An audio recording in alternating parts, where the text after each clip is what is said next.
Hi there, Sagittarius. It's October 2025. Can you believe?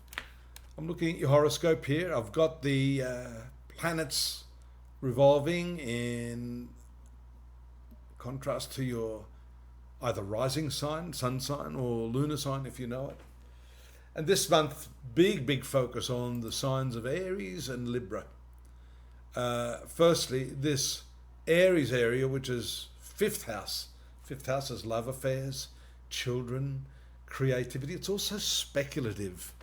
I guess relationships, new ones, are very speculative, right?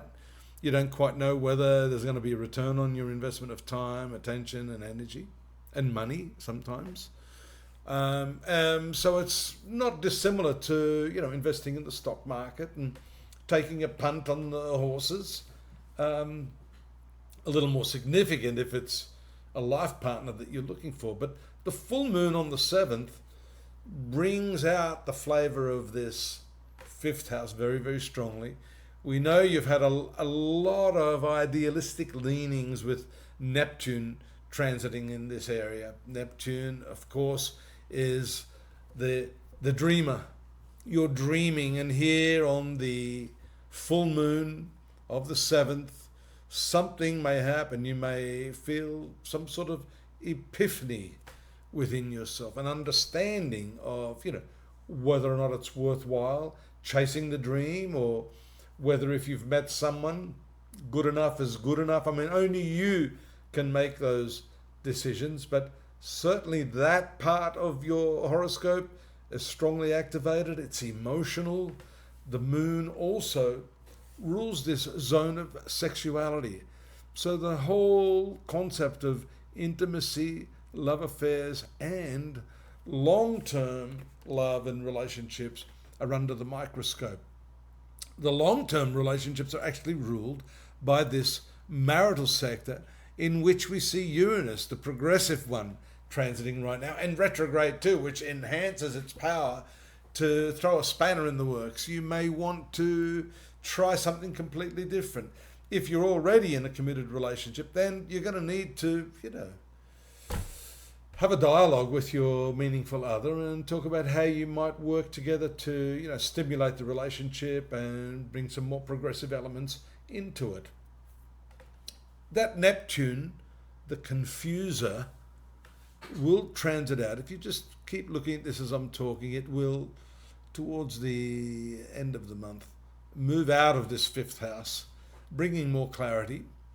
The transit of the Sun and Venus after the 12th in this 11th house has to do with friendship. So there's a more social tone to what's happening at this point in time. If you take a look at the moon's transit as well, the other important feature I mentioned at the outset of your reading was Aries and Libra. Libra is going to play an important role this month in terms of your friendships, because it's a new moon on the 21st here in this zone. The moon will first make contact with Venus, the planet that is actually governing your relationships because it rules Libra, and then we see the new moon.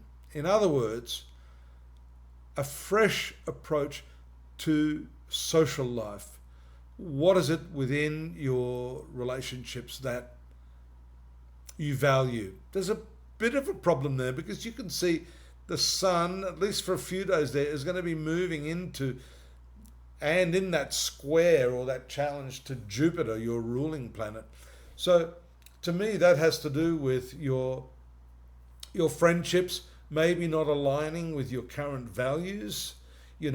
Friendships change over time, and also because your ruler is in the deep and meaningful 8th house during this 1 year transit. You're digging up a whole lot of stuff within yourself, and then juxtaposing that against your friendships and their moral and ethical views. So this is definitely a questioning period for you. It gets even more intense with the movement of the Sun into Scorpio on the 24th to join Mars and Mercury, which are there. So a lot of 12th house stuff as well. We've mentioned the 8th house, the 12th house.